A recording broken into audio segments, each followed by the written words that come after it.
Hi, this is Dustin Hausner. I'm the Jewish Outreach and Program Director at the Wayne YMCA. All our Jewish programs is funded through the Jewish Federation of Northern New Jersey. So today I have a wonderful guest who is a rabbi in Wayne, New Jersey. I've met him on quite a few occasions. Really, really nice guy. He is Rabbi Mark, who is the rabbi at Shomrei Torah, the Wayne Conservative Congregation. Rabbi Mark, it is really nice to have you here today. Dustin, it's really good to be here. Thank you for asking me to come. No, but it's an absolute pleasure. So for whoever is watching, a very simple, basic question. What is conservative Judaism for anyone who is not as knowledgeable on the different sects and the different variations? A simple, basic question, not always with a simple, basic answer. Never is. Conservative Judaism views itself as the middle ground in American Judaism. The name comes from conservation. When Judaism in this country began to jettison traditional practices, it was a group of people who said, wait, we need both tradition and change, that we can't remain fixed as things used to be, but we can't just throw out the baby with the bathwater. And so conservative Judaism has always tried to straddle that middle ground of both maintaining Jewish traditions, but embracing modernity. Would it be possible that you could give kind of an example of a middle ground, just because for many people, it's, knowing one side of the equation or the other, to say something's in the middle, especially when it comes to a religion, sounds incredibly difficult for many people. So I was wondering if there was an example of a ceremony that you do or a type of practice you do that, is kind of that border in a sense of what you do in your tradition. So I guess one clear place would be in our religious services. So more liberal branches of Judaism will rely more heavily on the vernacular, in this country in English, whereas in a conservative service, you'll find traditional liturgy as it has been for a very long time. And yet we have embraced modernity in terms of the role of women in the synagogue and even in the use of our language in prayer, where in places you used to only find the patriarchs of Judaism mentioned, we will mention the matriarchs of Judaism. And conservative Judaism is a broad umbrella itself, because you can also find different practices in different conservative synagogues from one to another. It's not one size fits all. Interesting. So tell me a little bit about your specific synagogue in Wayne, New Jersey. How long have you been a rabbi there? Can you tell us a little bit about your specific congregation? Shomrei Torah was formed in 1973, so it's not a synagogue that's been around for hundreds and hundreds of years. It was founded by people who felt there was a need to have a conservative synagogue in Wayne, New Jersey. I came to the synagogue in 1995, so I've been with it for a lot of its history. And Shomrei Torah seeks to be what I would call a middle-of-the-road conservative synagogue. We're not one of the right-wing traditionalists, but neither are we amongst the more liberal places. We try to have a broad umbrella ourselves where we can appeal both to our longtime members who have been there from the beginning and appreciate what we do and how we do it, and yet appeal to new Jewish families moving to Wayne and those synagogues that have, those families that have come to our synagogue over the course of the last few years. So let me ask, because obviously we're in a time of a lot going on. One of the biggest, I would say, that has affected a lot of synagogues per se is obviously the coronavirus. There's been a lot of changes of how services had to need to be done, programming, things like that. I was wondering how your synagogue has been able to adapt to this new, at least for the time being, way of the country of isolation. So I like to say that our synagogue is fully operational. Hmm. We're just not in our building. Hmm. So we are Zooming services twice daily, 7 days a week. We were running our religious school through distance learning till we went on summer break. Okay. We've continued to have programs online, and all of the standard meetings that would take place are still taking place. They're just being done virtually. So in terms of your question of what does it mean to be a conservative synagogue and have prayer online, the first question we had to deal with is, would we consider 10 people in Zoom boxes to be a minyan? That's a good question. Because the previous answer for the movement was no. You need 10 people in the same room. But since people can't go into rooms together, we changed our stance to say, yes, this would be considered a minyan. But there are conservative synagogues that are doing a full service, which is what we're doing. And there are others who have made modifications because they're less than thrilled with this as their minyan. The other question that became paramount in the conservative movement is, would you do this on Shabbat or not? And in the beginning, we did not. We would do a Friday night service before it got dark and a Saturday night service after it got dark, but nothing on Shabbat itself. And we changed that at Passover. We had quite a number of people coming to daily services, some of whom live alone. And the synagogue became a social connection, a virtual social connection for people who were living distantly. And so we decided that when the beginning of Passover fell out to be on a Thursday, Friday, that completely signing off for 3 days would not be in the best interest of our membership. And so we embraced the use of technology on Shabbat for the first time and have been doing it ever since. How have you found, I'm curious, the participation level has been for these online? Because in one sense, I could see a lot of older members, having some trouble with it, but I could see, and I've heard many stories of a lot of Jews who, because they're online, feel that they can now access it in a way they hadn't been able to before. So I'm curious if you've found much of a difference with the type of online community that are coming to your services and programs, or if it's just been a very loyal base that's been able to sustain itself through all this. In our case, it's the loyal base sustaining itself. So the people who were coming to services at the synagogue before, not all, but many are coming to services now online.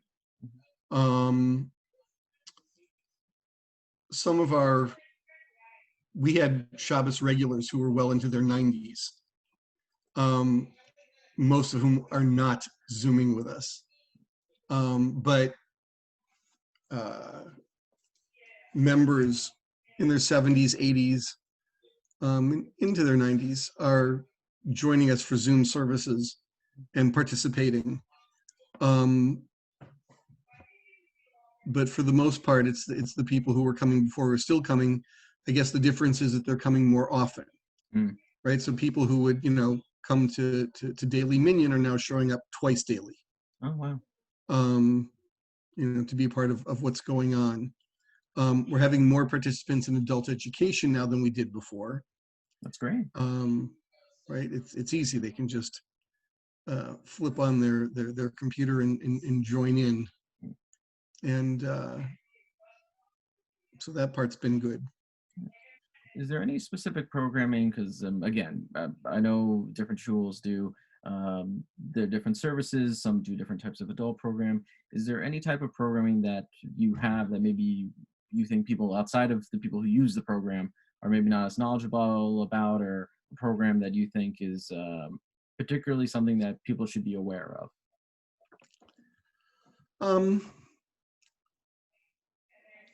I think that the kind of offerings that we're giving are fairly standard for what synagogues offer. And so if you're looking for that kind of activity, then we're here providing an outlet for you.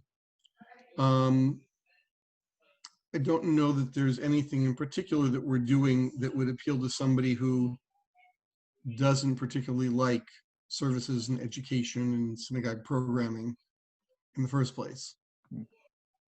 So I'll ask a more personal question, if I may. What led you personally into becoming not only a rabbi, but a rabbi in Conservative Judaism, if I may ask?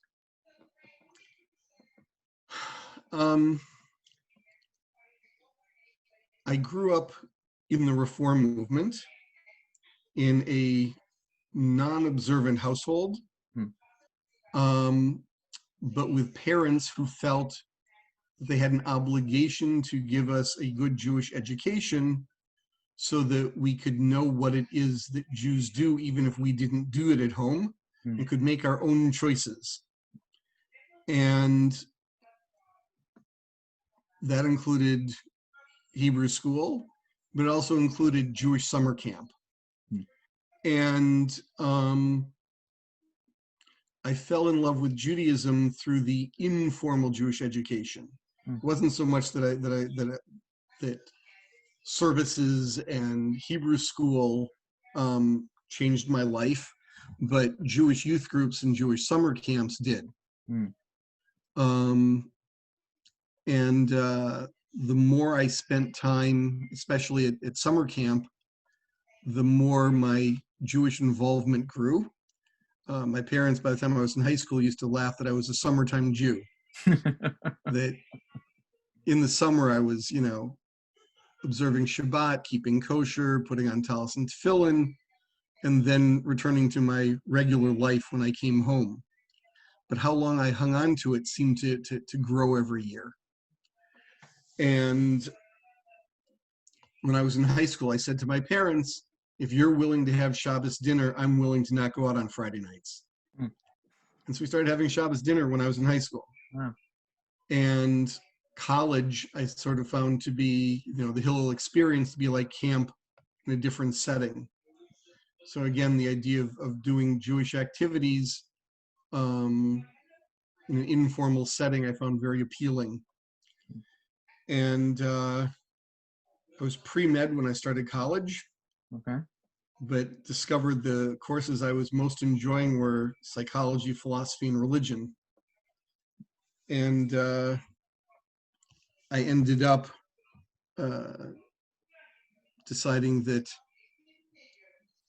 religion was a good outlet for me, and decided to become a rabbi, much to the amusement of people who knew me in high school or previously, including my own family. But I wasn't actually movement attached at that point in time. So I actually looked at JTS, at HUC, because I could see myself either in the Reform or the Conservative movement. And I ended up going to the Reconstructionist Rabbinical College and was ordained as a Reconstructionist rabbi. Interesting. But the more time I spent in the Reconstructionist movement, the more convinced I became that the link, we study Judaism historically, the link from one historical period to another was a commitment to halakha, to Jewish law. So I became more halakhically observant. And at some point in time, I realized that the best fit for me was to be in a conservative synagogue. So that's where I went. Well, let me ask. Number one, I am curious which camp you ended up going to that helped be so transformative to you. I am curious. So it was called Camp Tikvah. It was run by the Minneapolis JCC in northern Minnesota, and it ultimately merged with another overnight camp out of Minneapolis called Herzl Camp. Yeah. Herzl Camp still exists, and that's actually where my wife and I met. Oh, that's very lovely. And of course, now that it easily segues into how did you meet your wife? So She was the CIT director, and I was the waterfront director.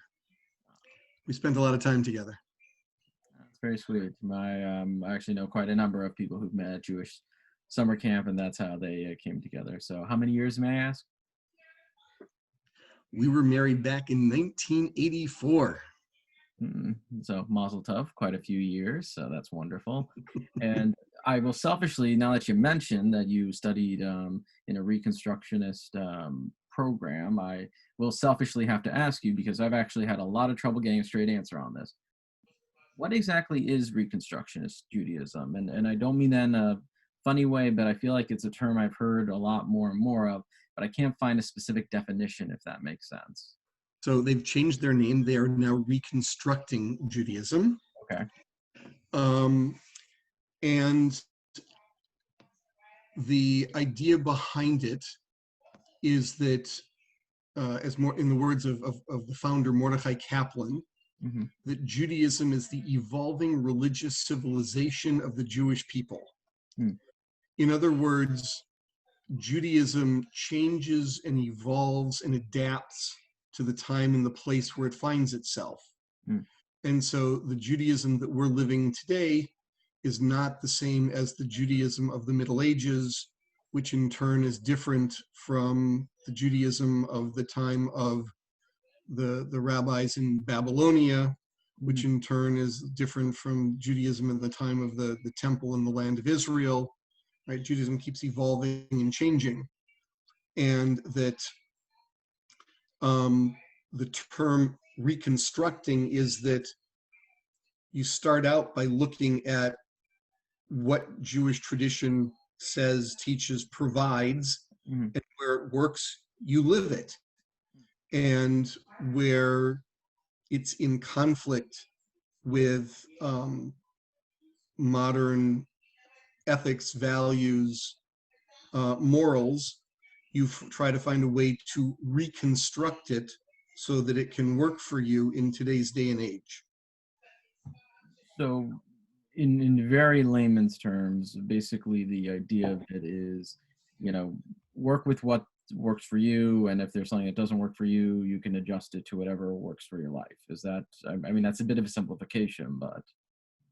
Not an unfair one. So an example I can give you Please. Is that when I learned about the rules of kashrut and how to keep kosher, but when I looked at it from a Reconstructionist perspective, there were many who talked about Ethicalkashrut. That it wasn't just about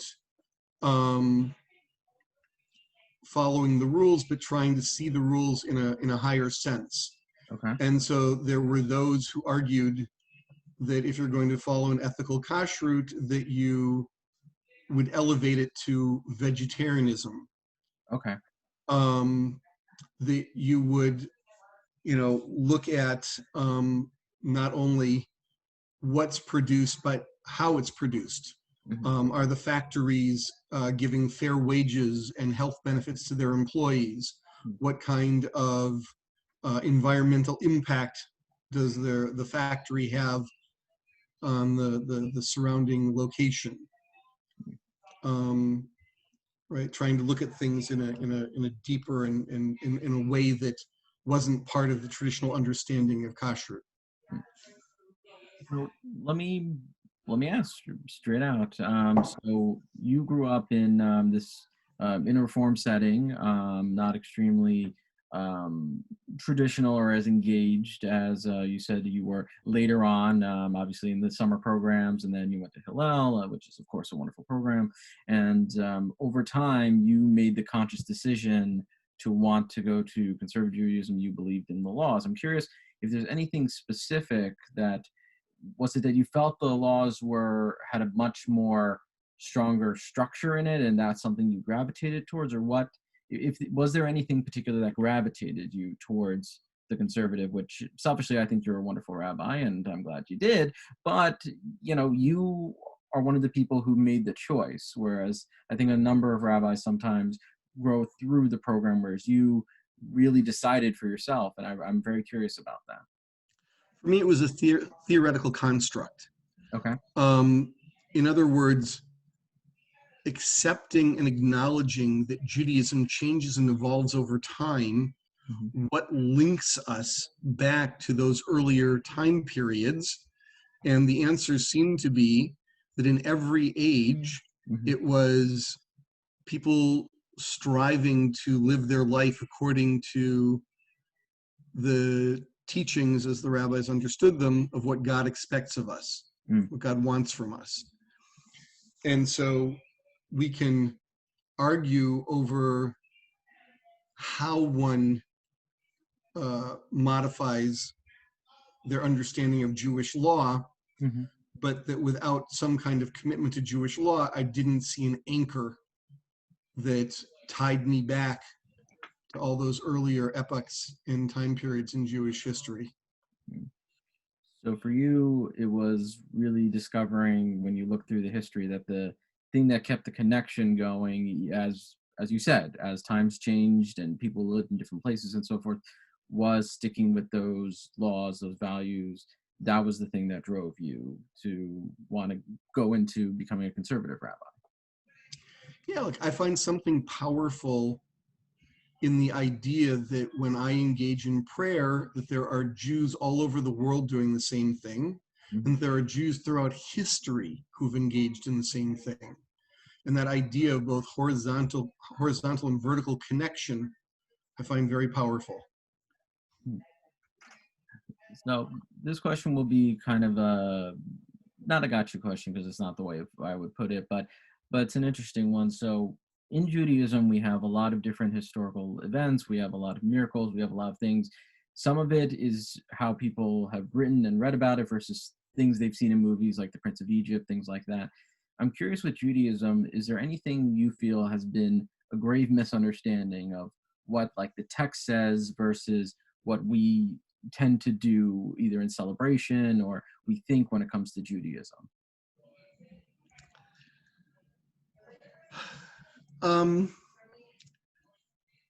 So I don't think my answer to your question would actually be no, but allow me to elaborate. Please.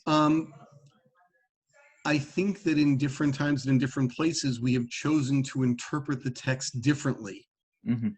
And so one of the things that I think makes Judaism so vibrant is the fact that it's not monolithic. It's not one answer for all times, but rather it grows and evolves and it changes. And so an answer that works in one time and place may not work in a different time and place, and so we interpret it differently. When I work with my Hebrew High kids, I will often say to them that everything in the Torah is true. It just might not have happened. Right? In other words, the specific stories that we read in the Bible inform how we live our Jewish lives, right? So in other words, I sit down with my family at a Passover Seder because of the traditions of our people and because of the text that we find in the Bible. And whether the story actually happened the way we find it in the Torah is accurate or not is immaterial, because what's important is how we've used it for the last 2,000 years as a people. And so Judaism is framed by the Exodus experience. And that's equally true whether the Exodus happened exactly as we find it in the book of Exodus or not, because that's how we have lived our Judaism. That's how we've taught our Judaism. And so I continue to live and to teach Judaism, including Passover. No, that sounds very beautiful, obviously. And I think there is an important point to that, the idea of, there's a focus obviously on any type of origin, the facts that happen or not, but I think there is a very interesting discussion about what is tradition and the continuation of it and how that's become part of the identity, almost the cultural idea behind it, like that has become of it instead of the actual origin of it itself, which is kind of interesting. Mm-hmm. So, I mean, again, we can get into a whole philosophical conversation on another episode, I'm sure. But also two kind of basic questions, but I think they're important and say a lot about a person. Is I'm curious if there's any particular Jewish holidays you enjoy more than another one. I won't say favorite because I don't want you to make anyone jealous. But and also if there's a particular character in Jewish literature that you think is particularly someone that should get more attention or doesn't get enough attention. So on the holiday front, I would go with Shavuot, which I often refer to as the forgotten Jewish holiday. I like the message of Shavuot, the idea of revelation and Torah is central to what we do. I like the idea of studying that's connected to Shavuot. I like the idea that revelation was both something that happened at one time and place, maybe, and it's something that is ongoing and part of who we are as a Jewish people. And that Torah remains relevant in our lives, thousands of years later. Mm-hmm. So I like it a lot for all those reasons. Very nice. For those who are maybe interested in conservative Judaism, who may be part of another sect, or those who just are not as knowledgeable, is there any particular philosophers or books you would recommend for educational purposes?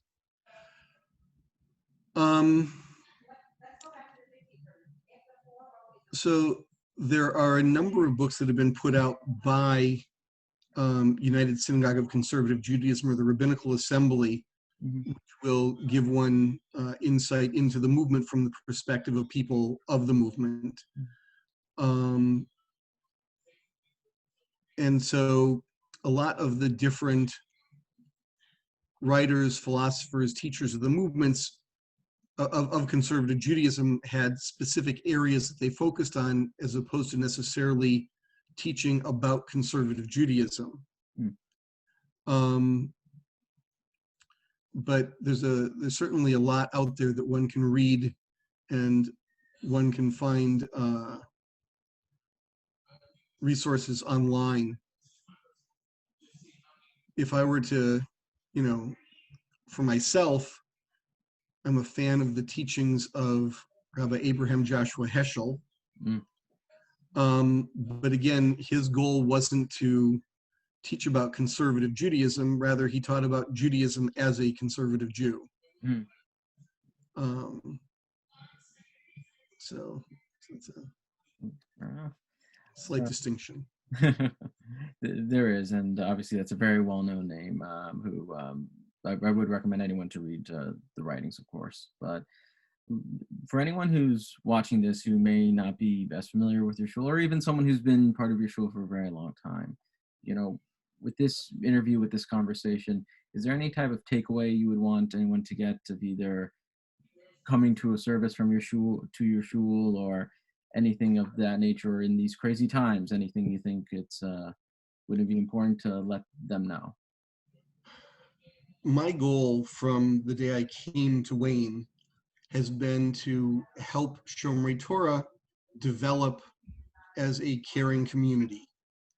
And I think it's something that we succeed at. And again, I think it comes out of the whole idea of Camp and Hillel, but it's about the people. And so people who come to the synagogue regularly, whether it's for prayer or study or activities, have found a collection of people who come sometimes for the same reason, sometimes for different reasons, but it's the interactions between the people that's really important. And that has continued even through coronavirus and the physical isolation, but allowing for the social and the spiritual connectedness that goes on. And so I would hope that anybody who's looking for a religious home where people will want to get to know you and care about you could find that within Shomrei Torah. And I should, of course, ask, even though there's some time to make this decision, we have a number of holidays coming up at the end of the summer. Is there any discussion on what that might look like, or still too early to tell at this time? There's lots of discussions about it, just no decisions. Like every community, we have those who would like our entire offering to be virtual. We have others who would like to be able to come and pray in person. And so there'll be a lot for us to figure out. So in other words, there are many opinions in making these types of decisions. Always. So where, for anyone who's trying to look for you online, where's the best place they can find you or contact you? www.shomreitorahwcc.org. Fantastic. So, Rabbi, I want to thank you very much for your time today. Got to learn a little bit more about you, which is always nice, and learn a little bit more about Conservative Judaism. So I want to thank you very much for your time. I want to, for you who's watching, I want to wish you to stay safe, want you to stay healthy, and hope you will continue to watch our videos. So have a wonderful rest of the day. Rabbi, thank you so much. Thank you, Dustin. A pleasure to be here.